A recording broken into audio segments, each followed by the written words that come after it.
Maintaining a healthy gut is key for overall physical and mental well-being. Whether you're a health-conscious advocate, an individual navigating the complexities of living with GI issues, or a healthcare provider, you are in the right place.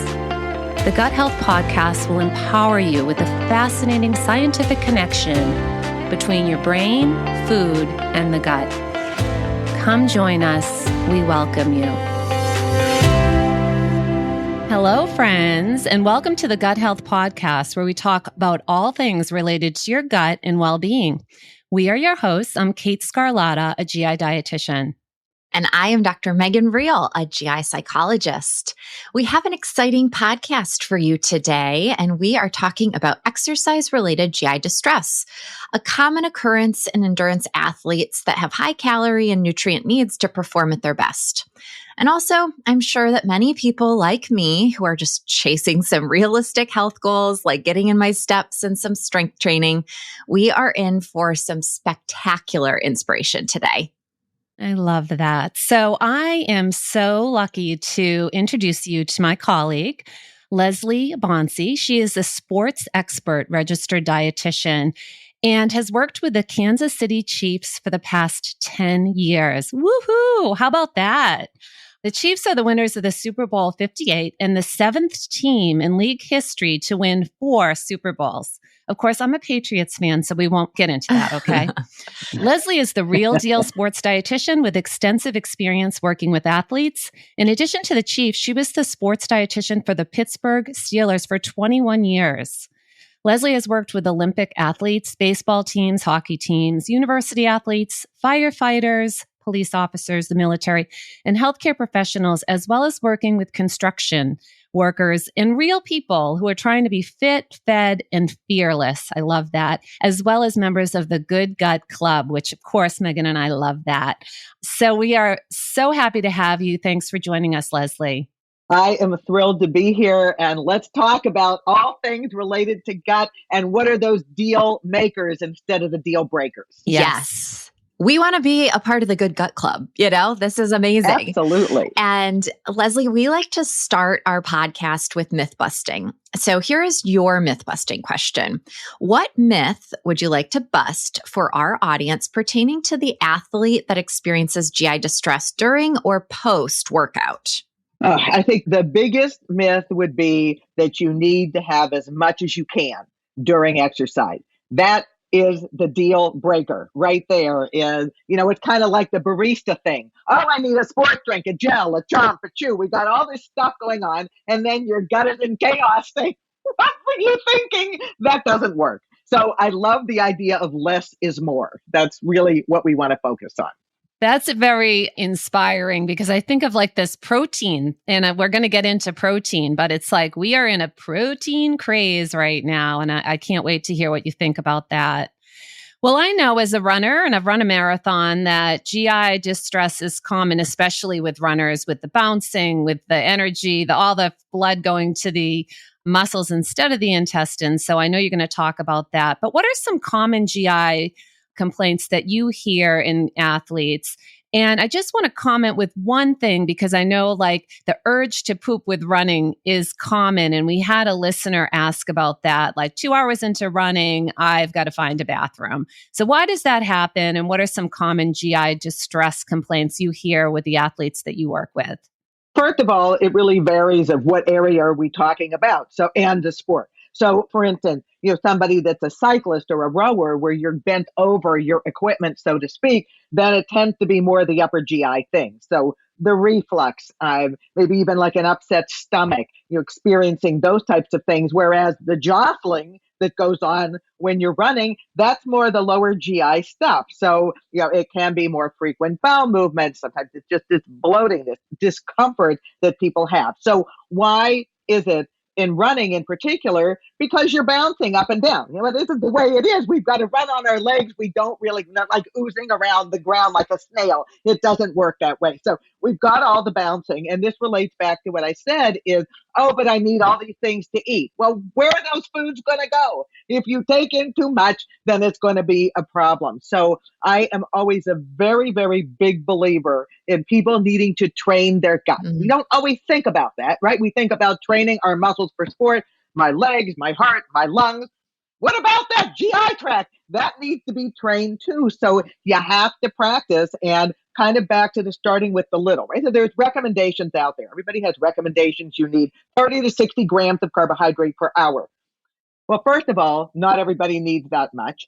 Secondly, it's not if you're out for 3 miles. No, it's in the second hour, and you start small and you build up, because this is it. If you have too much in there, that's going to be part of the problem. And that's oftentimes what I see. It's not the first hour of a race. It's longer than that. Why? Because you're taking in all these things along the path. And so we just have to say no to some of those things that are out there. I'm serious, is a little bit less really can help to prevent that GI distress. Yeah, I think about like the intestinal microbiome, right? So you're all of a sudden, I know when I was training for the marathon, I felt like eating was a job in itself. The calorie needs were ridiculous, especially towards the end of my training. It was like a full-time job. So all of that food that goes in has to come out, and you've got to figure out a way for your body and your microbes to change too. You think of like athletes are fueling on carbohydrates, and that's the favorite food source of our gut microbiota. You're training your gut and you're training those microbes, or at least letting that ecosystem settle in, right? And you can't be waiting until, I'll think about this the night before my marathon and let me eat 5 pounds of pasta and hope for the best. No, I'm a really very big believer in 3 days prior. So whether we're talking about an all-day soccer tournament or a swim meet, I talked to a group of swimmers yesterday, is you don't think about it necessarily the morning of. You start that process 3 days in advance, because you're not stressed, right? You're not like overly worried about things 3 days out. Right now, this is the time for those Olympians to start to think about what they're going to be doing once they actually compete in their event in the next 2 weeks. And if we do it that way and we have a chance to maybe consume a little bit more, then we don't have to worry so much about what we are doing the actual day. So this idea of super saturating muscle and liver glycogen, helping the body to hold more fluid. I'm also a very big believer in even bringing the sodium up a little bit more, not necessarily the day of, but what you do in advance. And as I mentioned, I'll say it again, during training, that's the time that you try the thing. I can't tell you, and I've done a lot of marathons myself, spoken at Pittsburgh Marathon Expo every year, and everybody goes for the expo. Oh, let's try an ostrich stick. Let's try this. Let's try this. And why do I feel like I'm going to vomit the morning of the race? Because you put all this stuff in your body that your body's never had before. Yeah. It's so simple and common sense, and yet you need to hear it. You need to hear it from the expert that this is just not going to go down. So what about refueling? Because I know that's a science unto itself as well. And, electrolyte replacement, and so again, with the protein's got a health halo right now, and sugar, wow, it's the demon. And yet we need glucose, right? When we're refueling, and those refueling electrolyte supplements should have a little bit of glucose, and some of them have fructose, and some people can't tolerate fructose, like a lot of fructose, especially like myself that has 8 feet of the small intestine removed. Fructose is absorbed through these transporters in the small intestine. So if there's some inflammation or surgical resection, we have a lot of patients with Crohn's disease that are running marathons, that are doing these amazing feats despite this really challenging disease. And so there's all these modifications, right? So for the sensitive belly out there, is there a refuel electrolyte supplement regimen that you go for? What's best tolerated? Yeah, and I think first and foremost that it's not one size fits all, because it's above and beyond the actual nutrients. It's also taste, texture, form, all those things that we need to consider. And from a refueling perspective, first and foremost, what we do in that immediate period of time post-exercise is the appetizer, not the entree. So it's not like I have to shovel it all in right now when I just finished. I know when I did my first marathon, the idea of chewing anything made me want to cry. I couldn't even move my mouth. I was so exhausted. And so it's just a little bit. That's the tease to start the recovery process, which occurs over a period of time. So some people feel more comfortable just putting fluids back into their body at that particular point in time and thinking about what are we going to replace. Some people are salt losers, right? But they are. They're very, very salty sweaters. So, rather than say it has to be these electrolyte mixes, is salt is a really good thing to do. So even salt added to what one considers to be a tolerable beverage, that works to do it that way, to start this recovery process. Secondly, yes, we do need to have some carbohydrate, not just then, but also what's happening before and during for long duration events. Carbohydrate is critically important, but again, what feels comfortable at that point in time. And it's a little bit. We don't have to do a lot right then and there. So I think it's really important for the sensitive bellies. There are all the products that are out there. It's like, oh, all these bars. Well, some of these bars are made with dates and honey. If you have GI issues, no, you don't want to do that. I oftentimes make my own and do that for my athletes too, because then I can customize what goes in there and minimize the chance that there's going to be a surprise that doesn't tend to sit well with the gut. And we also think about and I think this is very interesting, of what happens with endurance athletes. And there have been studies that have looked at this. Is our taste profile changes over the course of activity? We've worked with a lot of Iron men and women. And, most products out there that are sports designed are sweet, right? Everything's sweet.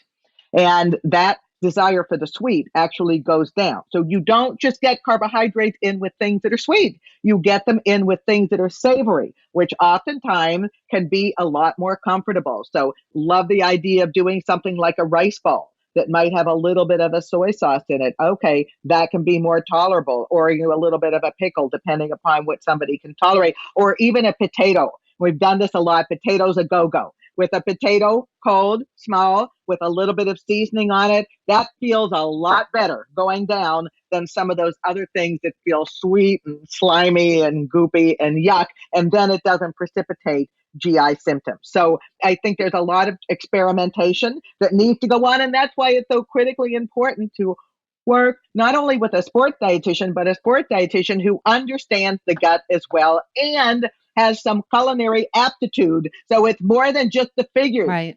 Nobody understands grams and micrograms. Nobody knows what that is. Just tell me what to eat. That's really what people want to know. Give me the template. Show me what I should have. What should I have in my refrigerator? What needs to be in my to-go bag? What is in my sports bag? So tell me a little bit about if you make your own refuel, like what's in that? I'm just curious for our listeners. Not that you have to give exact amounts, but like what's in there?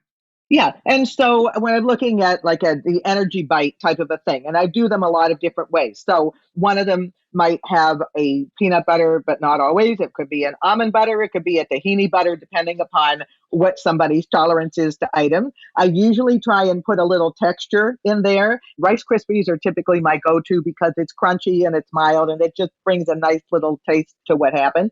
Sometimes a little bit of oat, but I've used other grains as well. And then I'll change up what goes in terms of the sweetener. In some cases, it might be a little bit of jam, something more tolerated sometimes than doing a honey or a maple syrup. I find those are too sweet. I don't like that. So I'd rather do something like sometimes a little bit of a fruit spread to provide some flavor and sweetness. It's not too much. And grated orange peel is always my thing. It just has that little bit of refreshment, that little teeny bit on it. And they're small. That's the other thing, not the size of our head. We're talking about something the size of a quarter, which is about sometimes as much as you can open your mouth to get in when your body is exhausted after exercise. Mid-run in my marathon, I had a bar and I ate half of it. That went down. It was great. And then I would suck on hard candy. And that was like it was just easy under my tongue while I just kept going because like you said, you're exhausted. You're, running for hours. In that form, a gel, just the concept of a gel sounded not for me. And the other thing, and you had mentioned electrolytes, and the challenge with that is, and there's lots of products, obviously, and the sticks and the whatever, but you're only getting that amount of electrolyte in that stick if you drink that whole volume of fluid. Otherwise, you're not, right? I mean, that's a challenge to do that. So, and some people can't tolerate the whole 16 to 20 ounces. It's just too much for them, even over the course of an hour. Oh, I'll take a sip. Or what we see all the time, let me take a sip and spit it on the ground, which wets the shoes of the person next to you and waters the ground. Or, pour it on my head. Useless wet hair. That doesn't work. And so there is a new product that's out in development right now that is a waterless electrolyte, which really is a pretty cool idea. So you are getting the benefit of the electrolyte without the fluid. So it actually helps to prevent the dehydration over a period of time, and then you take the volume out of the equation, because that's sometimes the other issue of the volume in the equation can just make it uncomfortable. But I will say as well, I think there are people that just kind of like, everybody needs electrolytes. Well, yes, from the food that we eat, not necessarily because it has to be a stick or packet or a particular electrolyte beverage. And then the other thing that's happening more is, why not put everything into there, like the kitchen sink? Let's put caffeine in the electrolyte. Let's not do that, but it's happening in many of the products that are out there, which we really don't want to do, because that in and of itself can also be GI disturbing. Yeah, that's a good point. I think about just the notion that, again, about like health halos, salt gets villainized. I know not so much in the athletes. I ended up training with a woman that died actually of hyponatremia. And I think because we were so encouraged to drink water and hydrate, and no one really talked about the sodium needs. I mean, it's tragic. So I think this sodium balance and hydration balance is so important. It is. And certainly, people kind of selectively hear, right? And okay, I heard fluid, so that's what I'll focus on. For all the years that I worked at UPMC Center for Sports Medicine, we'd see these high school athletes come in with 2-gallon jugs of water. It's like, no, it's like grabbing them away from them. It's like, no, you can't have that. Why? I need all this fluid. It's like, no. There is an upper limit to what the body needs. Certainly baseline needs, of course, we have to get. And then we have to get what the body needs for exercise on top of that. But more is not better. And especially in people who kind of have this little target around salt. Oh, salt is bad and I shouldn't have any. So they're not consuming enough. And then they are over consuming of the water. And yes, I mean, we've seen it play out, unfortunately, in the military, in longer duration events, and even these horrible challenges online. It's like, the radio thing here, drink as much water as you can. And it's what mother died. I mean, it's like, what are we talking about here? So it is not just water in and of itself. And during exercise, it is water, it is enough carbohydrate and electrolytes. That's the trifecta. Not just one of those things, all of those things. Well, I think you're giving us so much food and also liquid for thought. And, we're going to dive into a little bit of NFL talk here, but I've been watching America's Sweethearts, which is all about the Dallas Cowboy cheerleaders. And something that they've talked a lot about with these women that are performing at such a high level for hours and hours and hours at a time is that they need to fuel their body, and that they can be observed to have less energy and less stamina. And one of the first things the coaches bring up is, are you fueling your body? And in my brain, I'm like, I hope they have dietitians available for these women. I hope they have psychologists available for these women, because they're performing at almost the same exact level as the, athletes that they're cheering for. They are athletes. But I think that stress, for whether you are a cheerleader or you are a professional athlete, is likely a part of the entire picture and how our body responds to stress. And so in working with the NFL and people in the military, people that are performing at such a high level and under stressful conditions, right? How do you find stress as contributing to digestive distress for those that you work with? Right. And there's absolutely no doubt. So it's very, very different, right? And a day that you're training, or a day that you're practice, or a day that you're conditioning, lifting, then here we go. I'm on the field. And this is a win or lose situation, like the Super Bowl. One team's going home the victor and one is the loser. That's just kind of the way that it is. And so typically on a day of competition's a good thing, but it also isn't a great thing in terms of eating. I don't think that I've ever worked with an athlete who eats well on competition day. They don't, because their mind is somewhere else, their gut is somewhere else, and that's why the prepare thing. So the warm up is not the morning of. The warm up actually starts 3 days out, where the body really can fuel and nourish and chill and get ready for battle, so to speak, without that stress at the same time. And we're not going to take stress away. That's there. The stress of competition can be a really good thing, but always that encouragement and reminder, you still need to fuel your body during. And I will say, having had the opportunity to work with 2 teams that really cared about both of those things, athletic training staff, fantastic, strength and conditioning staff, fantastic, of making sure not only that there were things that around, but even the encouragement of a little versus nothing. Just put a little bit into your body. Kind of like the mom message posted everywhere can really, really help. And I think this is also a bigger issue for females. And, the cheerleaders is not only are they working hard and sometimes harder because you don't take a break in the middle of a routine. That's right. You got to do the whole thing, right? Football, you catch, there's a commercial for 5 hours, and then you come back again, and the poor cheerleaders are still there on the field. But in addition to that, think about what they're wearing. Exactly. It's pretty darn scanty, right? Football players aren't dressed in little short shorts. They're not. They're covered head to toe. So there's that issue that goes on as well, but they do work hard. And so this idea of you've got to fuel, not only to fuel to make sure you can get through those routines, but over the course of an entire season. And unlike the players, cheerleaders don't make that kind of money. They all hold other jobs, and some of them hold 2 jobs.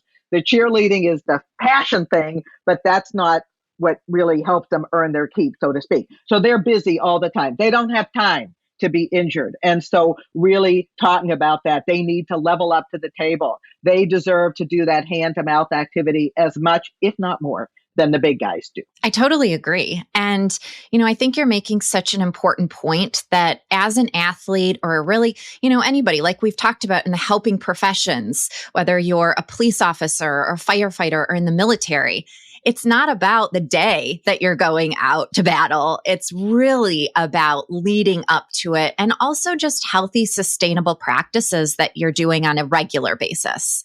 You're not going to be as successful if you're like, oh, I'm going to run a marathon tomorrow, and so I better eat well today. It doesn't work that way. That's what you're saying. And, developing those healthy skills over the long term is going to take practice. It's going to take trying different things. My mind was kind of blown thinking about the savory side of things. And quite frankly, I might like that, soy and rice better than, I remember I never did marathons. I was a 5K queen.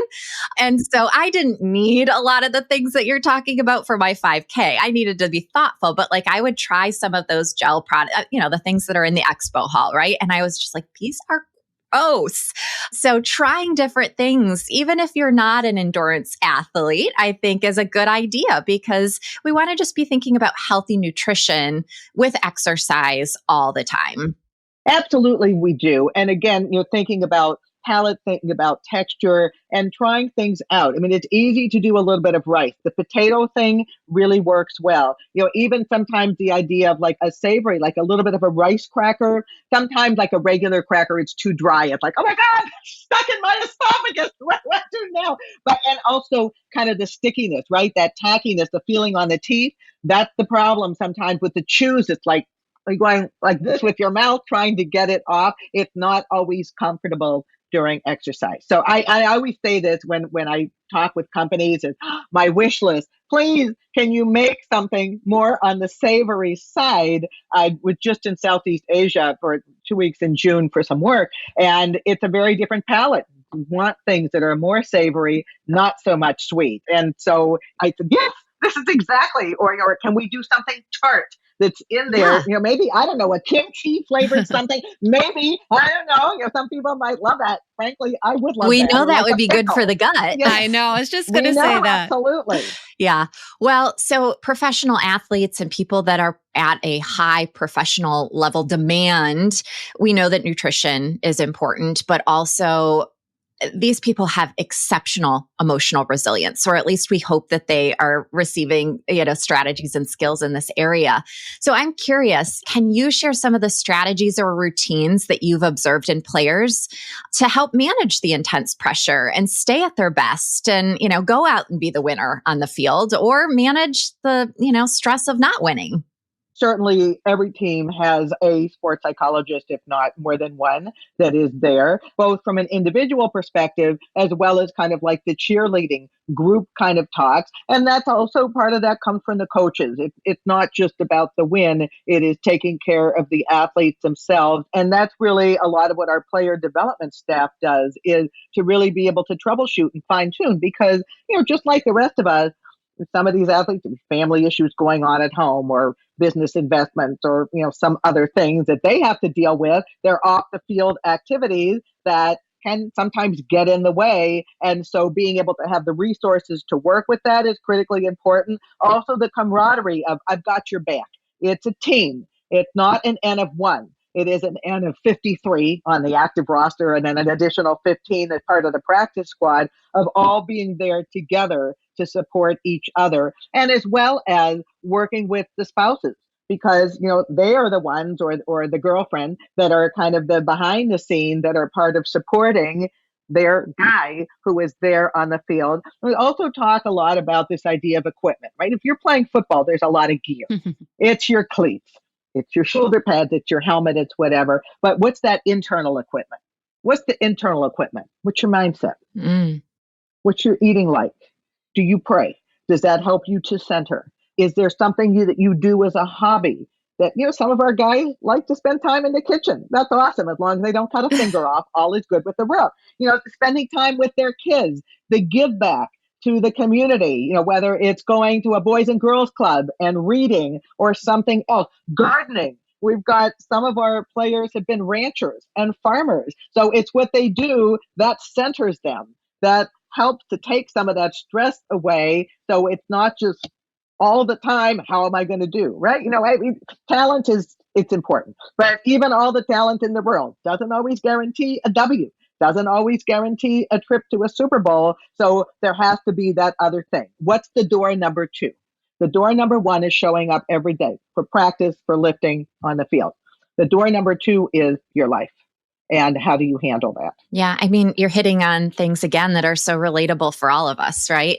We love our jobs, but if all we focus on is what we do for the 8 to 12 hours of a day, whatever the day might look like, who we come home to, where we go to give our thanks, all of that emotionally builds us up and also helps to regulate some of that cortisol and adrenaline that inevitably has to come down after the end of the working day. So, we asked Dr. Mark Pimentel, what does he do? He plays the guitar, so we've got this world-renowned scientist, and then, we're using the other side of our brain. And so athletes and high performers have to do that as well, because we need that for that emotional stability and resilience and longevity too. And I think part of that too, especially in that world, is, turning off the screens. You don't have to read every review of everything that everybody says about you. A lot of our players eat their meals at home at night because it's not they have adoring fans, but that gets a little annoying. You're trying to eat your food. I mean, I remember when I was here working with the Steelers here, and Troy Polamalu, we love Troy, he was just awesome. And he walked into Whole Foods to get salmon. All this poor guy wanted to do was to get some salmon. And it's like this swarm of people crowding over. Can I have an autograph? I said, go to your car. We just happen to go to your car. I'll get you your salmon. Thank you so much. Because, this is it. You want your time to just decompress and not have to be on all of the time. So that is another thing, as well as the sleep. And that is one of the things that, at least with the Chiefs, we talk about all the time. The importance of sleep, meaning that you're not uploading the day, not eating in the shape of a Nike swoosh, little, let's eat the refrigerator. No, is, being able to take that time before you go to bed, give your body a chance to digest. Also thinking about what's happening with alcohol. We talk about it a lot, not the drink and drive method that goes over like a lead balloon, but how it impacts sleep, how it impacts performance. And caffeine as well, which historically was never a big deal in football. And now it is. And not always necessarily coffee, that we have an espresso machine. It's like, I don't know if that's good or bad. But, all the drinks, all the stuff that everybody's doing, and not really thinking about that impact or the half-life of caffeine, and tossing and turning when you're trying to sleep. So it's education. It's not a question of not do. It's a question of when you choose to do it, so it doesn't impact with your ability to be able to get your Z's. I was able to take a peek inside where the University of Michigan football players hang out recently. And actually, it was a very cozy environment that I think induced this state of there was areas to watch TV, to chill out, to, big beanbag chairs. There was community tables. And so I think it just is important to recognize these guys need stress relief too. And just as much as we all do at the end of our busy days. And sometimes a little bit more so. I mean, I'm not saying we all need it, but because of what they're going to face when they go in the next day, or especially when it was a loss. And you can just see that collective that's there. And they're going to hear it from the coaches. And it's not that you just played and lost. Hey, let's watch that film 25,000 times to really drum it into our head. Boy, we suck. So, okay, there it is. Those types of things that you have to have the balance on the other side. And then the one other component of this, which doesn't get talked about enough, I think is critically important, is not just that kind of stress, but the stress of the way the body looks. You're not necessarily petite to play in the NFL, right? This is a given. And depending upon the position that you play, you need to be big because you're protecting your quarterback. You're protecting the one who makes a lot of money. And really, that's the way it is. But if you're really big, then okay, that's good for protection. And then you hear it all the time. You hear it from your coaches. You hear it from the athletic trainer. And it's like this constant, you need to lean up. You need to do this. And I will tell you, and I think when I talk to players individually, I am their advocate. I believe in this strongly. It is not just about a number on the scale, because we can't put it that way, but to really talk about how can we do this in a way that is not going to cause you more stress, that is not going to make you feel bullied, that is not going to impact your performance nor your health. And so oftentimes they go right to the eliminate. Don't eat this, don't eat this, don't eat this. Oh, why am I collapsing on the field? Surprise. And so I think it is just one of those things that, they're all fine, they're all happy all the time. No, they're not. And I think it's always fascinating when we see players at the end of their career is when they might come to what would probably be their body's normal size. It's like, where did you go? There's 60 pounds less of them, but they don't have that continual stress. Kate, as you said, with the marathon, for the guys that are lean or are hard gainers, honestly, it's a 24/7 proposition. Wake up at 3 a.m. to eat. Well, that's ridiculous, because then you're not sleeping and you just feel so uncomfortable. Everybody's watching you all the time. Did you eat enough? Did you eat less? All of that judging, it's exhausting and extremely stressful. Yeah, I know it's say like risk for disordered eating, right? So we know athletes are at risk for disordered eating. Think about the cheerleaders in their little scant outfits and having people eliminate this, you're too big, you're too little, you're whatever. As a dietitian, I know you agree with me. We just want people to enjoy food and have a good relationship with food. And these add layers to that relationship with food for sure.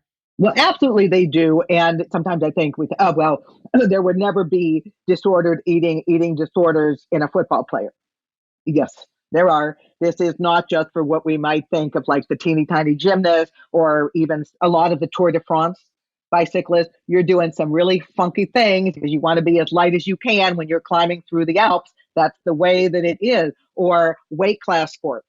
It's another whole issue of the cycling, all of those things, rowers, all of it. So it is so important that we kind of take it away from the numbers and really the focus on what can you do? What will you do? What do you like to do? That takes away a little bit of that stress. Not entirely, but a little bit less stress. I'm always talking about permission over emission. I think it is a much, much better way to talk about things.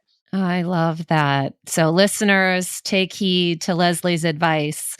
Permission over omission. I love it. Let's switch and talk a little bit about diet again. I mentioned, the whole protein hype, and I see it just even at the grocery store. High protein bread, high protein this, and are we getting enough protein? And we're talking about protein and how much protein does the average Joe need? And I know, I'm a dietitian. I know a small woman at 55 probably needs a little less than a football player at 350 pounds. But what are we talking about? What are the needs? So we kind of look at this a couple of ways. So the first way is looking according to the dietary guidelines and what are those recommendations right now. And this is based upon people that are not athletes, people that are more sedentary is as the guidelines are right now, it's probably looking at a little under a half a gram of protein per pound body weight. That may be adequate. That might not always be optimal. And the reason for that is certainly as we get older, well, we want to maintain our muscle. This is all about preservation, not loss. And so we have to have enough there, or that idea of living hale, not frail. It's like my mother is in a wheelchair. She's 92. And I look at her and say, not doing that. Plus, my kids would never take care of me anyway. So forget it. It's like, no, I got to keep myself strong. I know them well enough. It's like, Mom, forget it. You're on your own. And so we might have a little bit higher need there. If we are active, and this isn't just about those that strength train, this is about any type of physical activity, you are breaking down muscle when you're exercising. What happens when you run? Foot strikes against the ground. Break down, break down, break down, break down. So you have to do the build. Otherwise, you're going to lose muscle. And so the needs become higher. And so in that case, actually, if we would compare an endurance athlete to a resistance trained athlete, they both need the same. So then we're looking maybe about 0.7 grams of protein per pound body weight. There are some recommendations right now that for older individuals, I like the word seasoned. I don't like the word older. Seasoned individuals, but it may be up, right? It's good. Seasoned is good. It may be up to 1 gram per pound, but that doesn't mean everybody has to be there. That's the first part of it, is what amounts might be. Second part of it is how we eat it. So it is the distribution of protein. And that's why I always take issue with this concept of macros. That really tells you nothing other than a number and a percent. Right. People don't know what that is. You don't walk into the grocery store and see macros posted everywhere. You don't. So how we eat that protein. So if somebody says, all right, I think I need 80 grams of protein a day. So maybe for breakfast, I do a piece of toast, little. Maybe for lunch, I do salad because I want to be more plant-based. Okay, fine. But I have all these veggies there, but that's it. And then for dinner, well, now what do? Oh, well, I'll have a whole 16 ounces of tofu. You could, but now we've kind of skewed that, right? So now we have all the protein at the end of the day, nothing during the day. And most people are not physically active necessarily at 8 p.m. Sometimes soccer teams are, ice hockey, because it's when they get ring time. We know that. But in general, people exercise during the day. So if you shortchange your protein during the day when your body's physically active, that's not what we want to see happening. So distribution is as important as the number. So really, I'm a very big believer in, I'd like the idea of probably like smartphone size, that amount as part of every meal, however we do that. So if people are an avocado aficionado, I'm nothing against them. I find them slimy. I can't even fathom. But it's like avocado on a bread. Where's the protein? It's not there. Could you put an egg on there? Could you do a lactose-free cottage cheese? You do something there to put some protein in. Same thing at lunchtime, enough, and at dinner. So really that consistency across the day is what we're looking at rather than overdo. And I do think, Kate and Megan, that yes, there are a lot of people that overdo. Does anybody need protein water? That would be no. You can have the fluid and you can chew the protein, or you might have a drink that has protein in it, but it does become a little bit overkill. And the biggest issue with it is if that is the emphasis, then guaranteed there's going to be a deficit of other things that need to be part of the plate. Or athletes that say, I'm having all this protein, I'm not seeing what I want to see in the gym. I said, yes, because you're shortchanging your carbohydrate, and it is the marriage of both of those nutrients that are critically important to see the gains in the gym. It's not just about the protein to the exclusion of all else. Yeah. And I always say balance plate, balance body. So have all those components. And the other thing is that protein can be malabsorbed. So if you're taking in a huge amount at one time, your body has a capacity and some of it will be malabsorbed. And that can lead to hydrogen sulfide gas, stinky, rotten egg gas. So just if you notice that, you might be overdoing protein at one meal, and maybe even some negative metabolites like indoles and ammonia and that sort of thing. Not getting too micro into the gut health piece of it, But overdoing protein may have negative effects on the gut microbiome. And I think that's important. Like more isn't always better, which you've really drilled in to our listeners today. And I think that's important.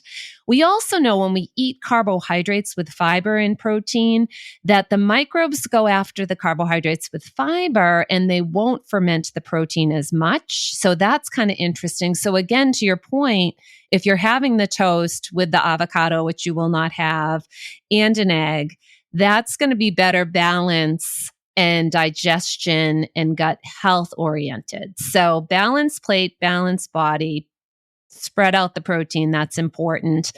And so you're a 150-pound man and you're an athlete, maybe 150 or less grams of protein. If it's 0.7, it would be less, right? So, but in that range, you don't need more than probably 150 grams of protein. You don't. And then the other thing about this that I always think is so interesting is depending upon what people are choosing, right? Is that protein source. And particularly when we're looking at bars or powders or shakes or whatever, is if you have a wonky gut, then you really need to think about what you're doing. Some of the bars and some of the shakes that advertise high protein are also in the fine print or not so fine print, low carb, but they still taste sweet, right? Nothing tastes like a pork chop. So, okay, what else is in there to provide the sweetness? And that might be contributing to some of the GI distress, as well as the when we have them. So for instance, okay, I'm going to sit down and have a meal and I need a protein shake with you. No, that's redundancy. Maybe not, is eat the food that has the protein in it. If you really feel you're a little short on your protein, then maybe move the time of that shake. And maybe that's the thing you do before bed. But take a look and pick something that is an isolate so that the only thing you're getting there is the protein itself, nothing competing in there. You mix it with something that is comfortable to your gut to have, and you don't exceed the dose. If it says 1 scoop, there's no need for 25. 1 scoop, it'll also last longer. It's a lot less expensive to do it that way. Yeah. Now, what about your elite athletes? Are they relying on protein powders? Or is it just like a thing? Like, do they need it? Or is it just kind of like, this is cool, I'm putting my protein powder in my smoothie? You know what? We actually have very few that do. And interesting, so I can only speak to the teams that I've worked with. But before the pandemic, we had like this fueling bar that was down in the weight room. And players could make their own shakes after working out. So let alone the food safety issues. It's like, oh my God. But other things, when they made their own, the blender sat for days. It's like, oh God. And then during the pandemic, that all went away. Thank God, because nobody thought it was safe to do that. And it hasn't returned. So we have our smoothie station, so to speak, in the cafeteria. And if guys want something, somebody's making it for them, which I think is always better because you don't know where those hands have been. It's like, I know. Before they go like, no. And however, maybe a handful of guys that do. And it's primarily the guys that, they don't really have a big appetite. They don't really feel like eating. So they just want something to drink or are hard gainers. Most everybody else, they don't. They just don't. So even though those things are out, everything, all professional athletes use them. No, they don't. But we also have great food. We have great food. So that really helps.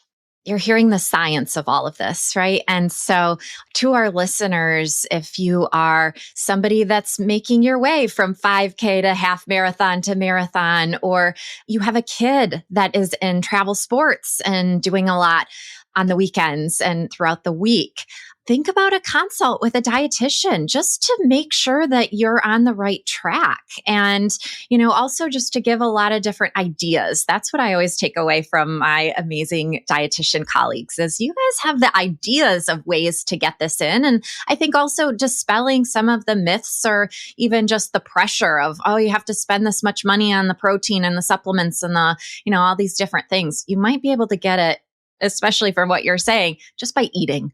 Eating food as part of the equation here. I would agree. And I think, the dietitian really, the sports dietitian in particular, and if somebody's having underlying GI issues, those that have the niche in understanding digestive diseases, that should be part of the fuel kit.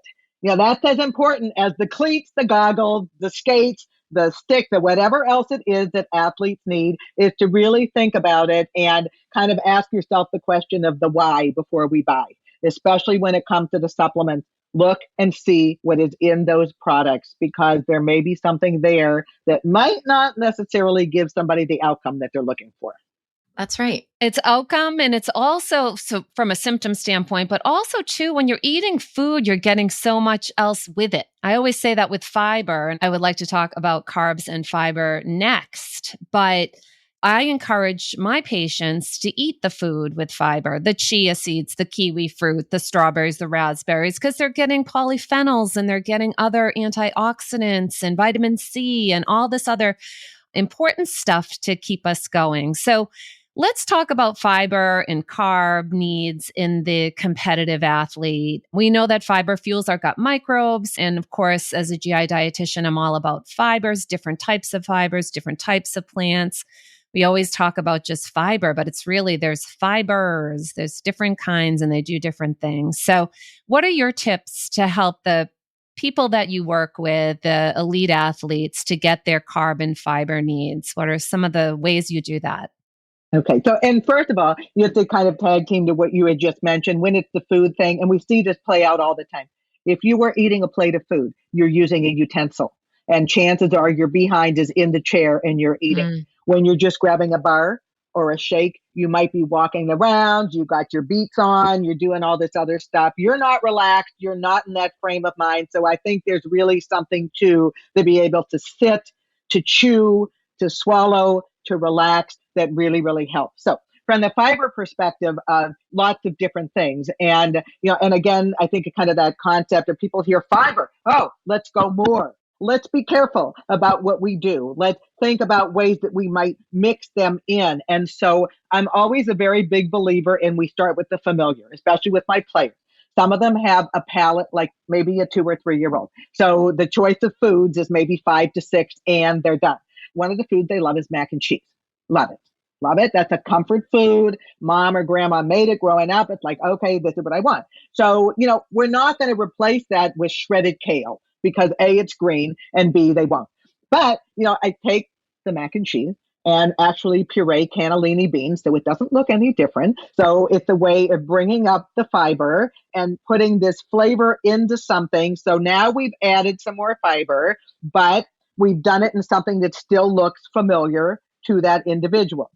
Doing things like oats, I mean, that really works. A lot of our guys find that incredibly comfortable to eat oats. They like them. And that to me is also a vehicle for how I might get protein in. Right? So I can do overnight oats. And in that regard is like doing something like a Greek yogurt, although we don't do them overnight. We do them the morning of in a little mason jar. It's very cute. They'll eat it.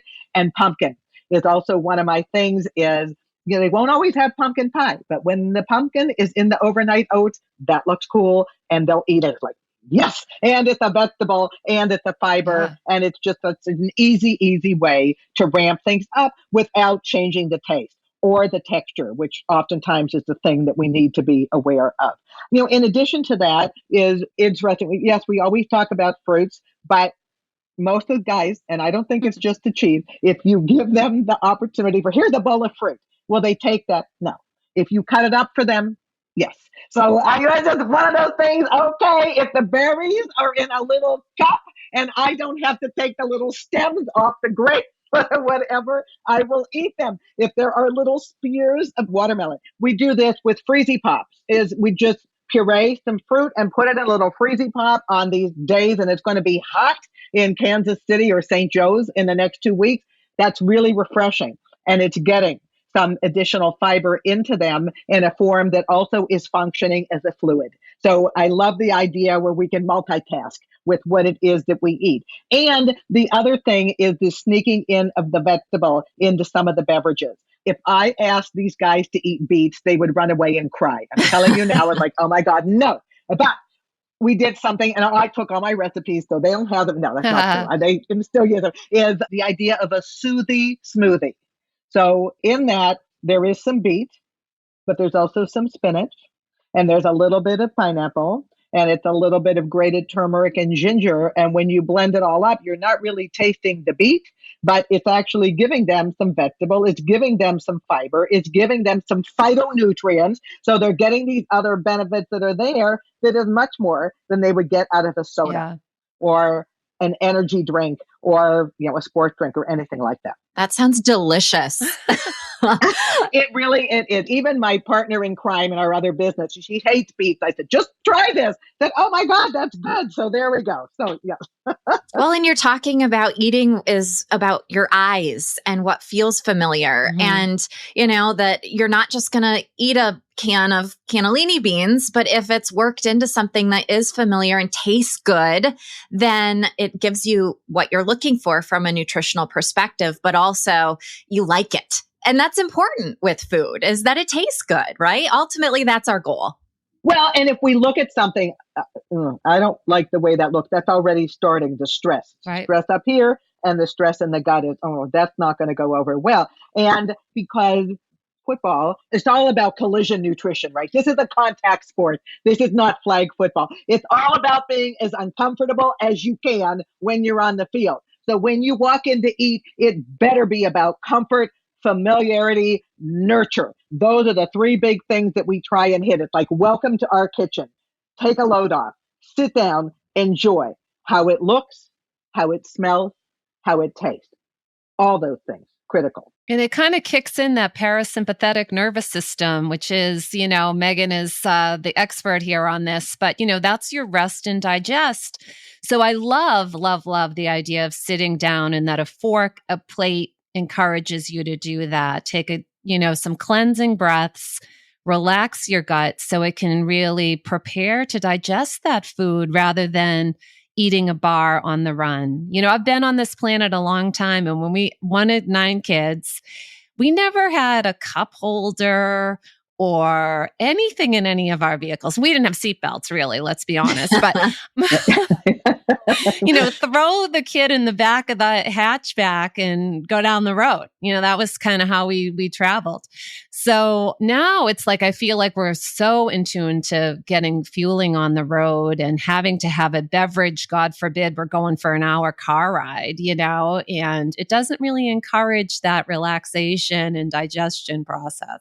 And there's so much that happens. I think it's sitting and when these guys, they don't really have a lot of time to chit chat when they're on the field because they have to be doing other things. But when you sit and you eat and you can joke about things, or, maybe we don't ever put the football games on when they are eating lunch because it's like, no, it's something funny. It's, it's like a cartoon. It's a whatever. It's just relax. But they talk to each other, right? That's the other thing that happens at mealtime. You have conversations and people are usually smiling or they're sharing pictures of their kids or whatever it is. It's like, yes, that's precisely what should be going on. It is the comfort zone. That's exactly what we are looking for. Okay. Well, so that comfort zone, that laughter, love in the air, maybe. So I have to ask, Leslie, whether you are a fan of Taylor and Travis or not, the world is buzzing about this love story that really played out in Kansas City's Arrowhead Stadium. So what's the atmosphere been like around there? I'm sure that got the locker room and kitchen talking. Yeah, it's always when you see a player with such a big smile on his face, like smitten, it's adorable. From Taylor's perspective, has she gotten more women to be interested in football? Absolutely. Has she gotten more fans in Kansas City to be interested in the Chiefs? Absolutely. Should she have her own number? Yes, she should have her own number. I think it is all incredibly positive. The only thing I will say is when I'm watching a football game, I want cameras on the field. I don't want them anywhere else. I want them on the field. That's just me. But other than that, I think it's wonderful. We will see what plays out moving forward, but it certainly made for an interesting year. That's for sure. I probably turned into a few more games than I would have this year. And you know what? That's all right. That's all right. Definitely. Definitely. It was fun. They do seem to be the most adorable little couple. So it's been a fun love story to watch unfold during a Super Bowl, no less, with her flying back from Japan or wherever in the middle of the night to be there. Yeah, very cool. I know. I love it. And this is all those things that are part of the support system for players above and beyond what happens on the field. They support each other, but we're talking, I think before we went live, is the idea of the pit crew. And the pit crew is not just the professional staff that work with the players, their family, their friends, everybody is part of that pit crew to allow them to do what it is that they need to do. Excellent. That's right.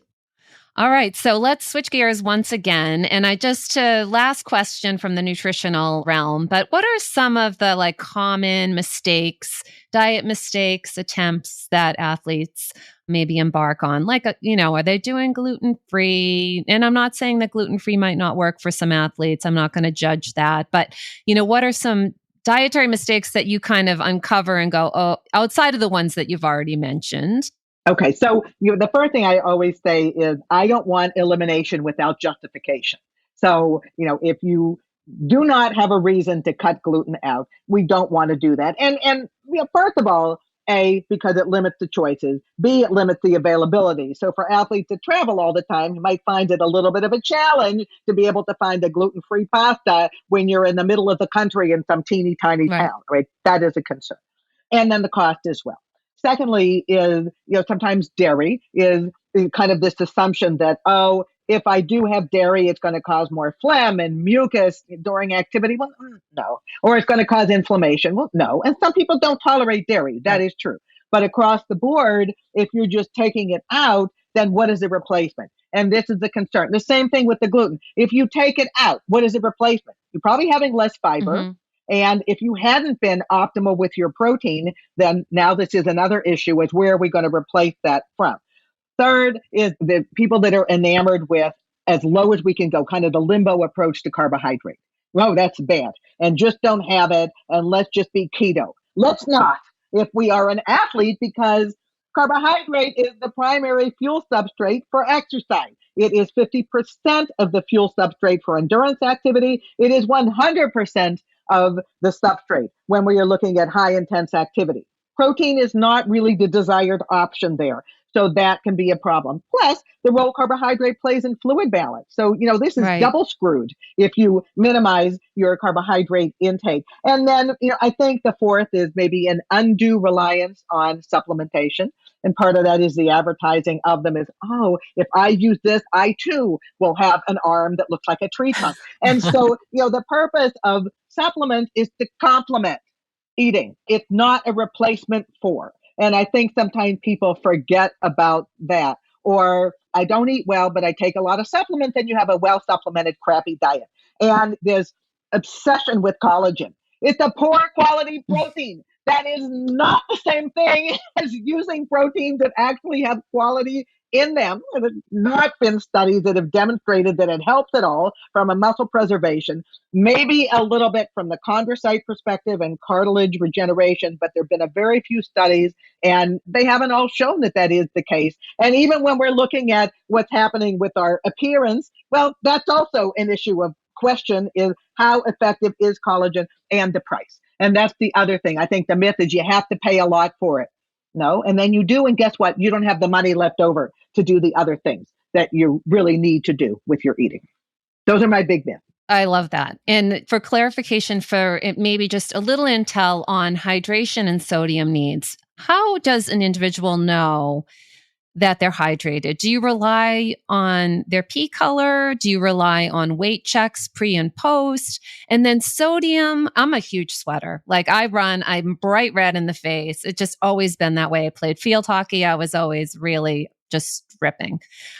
Am I just because I'm sweating more, do I need more salt? Like, are there some indicators that some of us need more salt than others?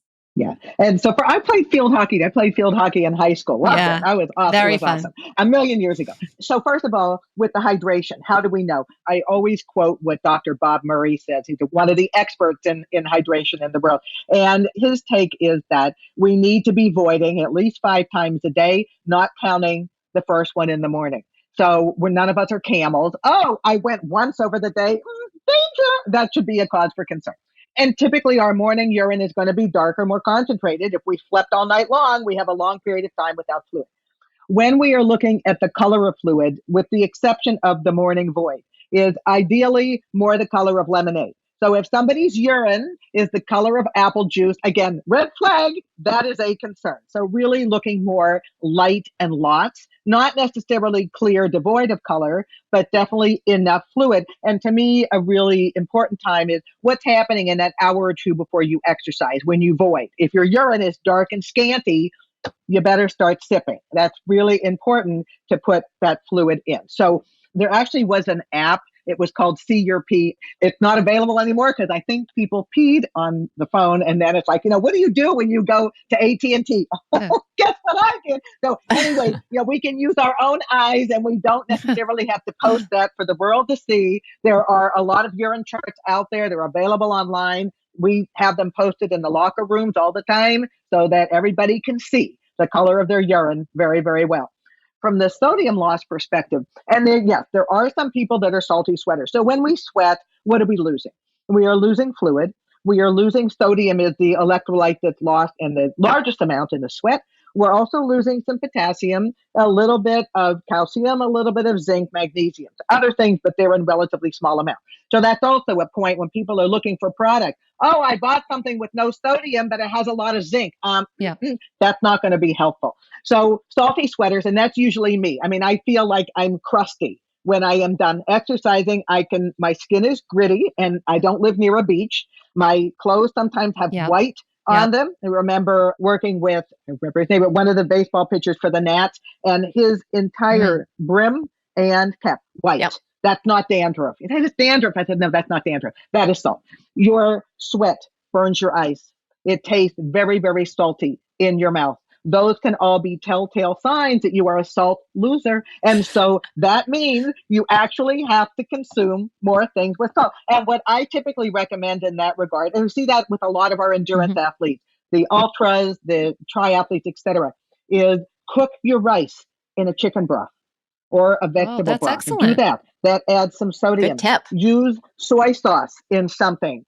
Add salt to the foods. Pick something like a saltine. It has salt in the title. Or the little goldfish crackers or those types of things. And I'm a very big believer in those little packets of salt. They're so cheap to do that. That's a really easy thing to add a little bit of salt to your beverage as a way of helping to offset. You're not going to replace 100% the losses during exercise because it would be nauseating. But we can do a better job of pre-salting. Right. What's happening in those days leading up to the events or long runs or whatever, because if we don't, we usually feel pretty miserable.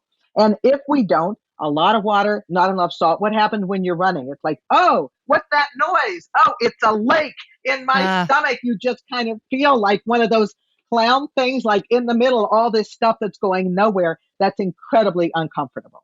So we want to stay on top of it. Pickles is another one. We have to be a big pickle fan. This weekend is Picklesburg in Pittsburgh. So every year is pickle in any way, shape imaginable. The fermentation nation, here we are. But nonetheless, is the idea of all those things are really important. Salt is not the enemy, especially if you are a salt loser. You've got to be vigilant about it. Yeah, I love that because I definitely see that white crust when my husband's working out, not to call him out. He's a salt sweater and I am definitely lose a lot of sodium. So, and I crave salt. So I definitely crave it. So I think, that's also can be a little telltale. All right. Well, we have taken so much of your time. I just have one last question.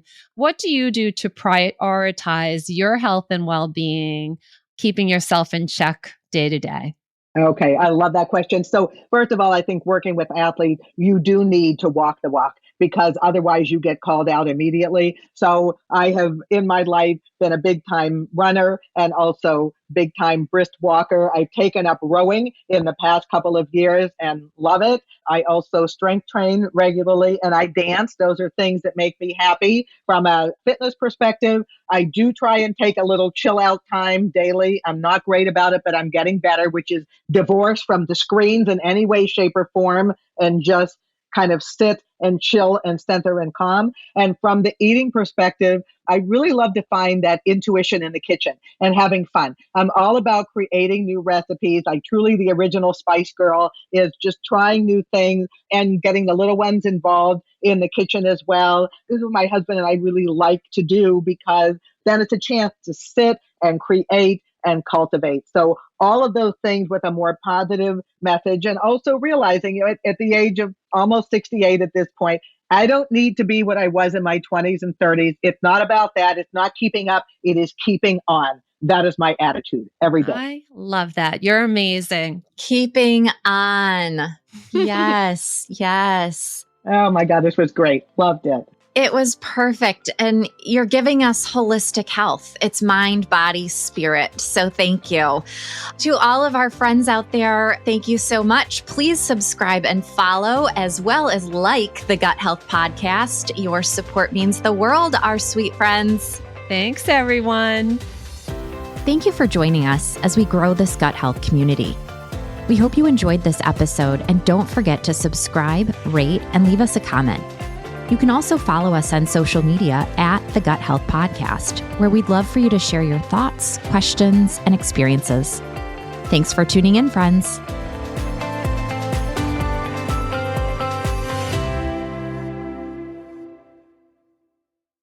Thank you for joining us as we grow this gut health community. We hope you enjoyed this episode, and don't forget to subscribe, rate, and leave us a comment. You can follow us on social media at the Gut Health Podcast, where we'd love for you to share your thoughts, questions, and experiences. Thanks for tuning in, friends.